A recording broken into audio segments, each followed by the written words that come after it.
Within the past hour, our State Historical Preservation Officer, Linda Uggan, has signed the programmatic agreement. The signing of the controversial programmatic agreement paves the way for the official start of construction projects associated with the military buildup.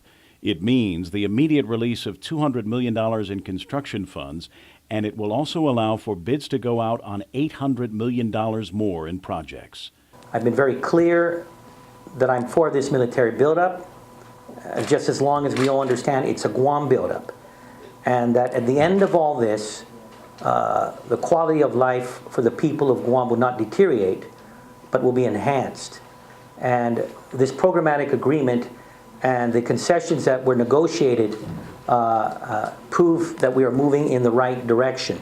The agreement has been the subject of intense controversy, particularly because of concerns over the impact of the firing range complex on the ancient village of Paget, which initially lay within the footprint of the military's plans.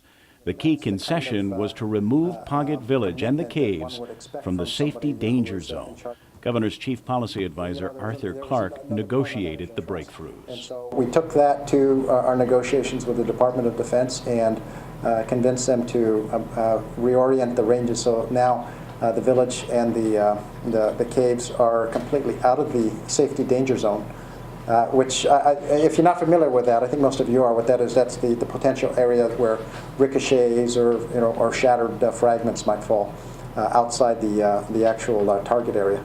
But they've now committed to carve that out of the safety danger zone. So now there is zero prospect of any fragments or any bullets falling into on the cave or the village area. The programmatic agreement will cover more than just the Paget area. It covers all build-up related projects. There's actually about 3 or 4 steps in what they can do before they proceed. One is they have to identify and evaluate the property, determine if there's any kind of historical significance to the property. Then they have to analyze what the impacts would be, adverse effects, and then they have to develop a plan for the mitigation of those adverse effects. For every project?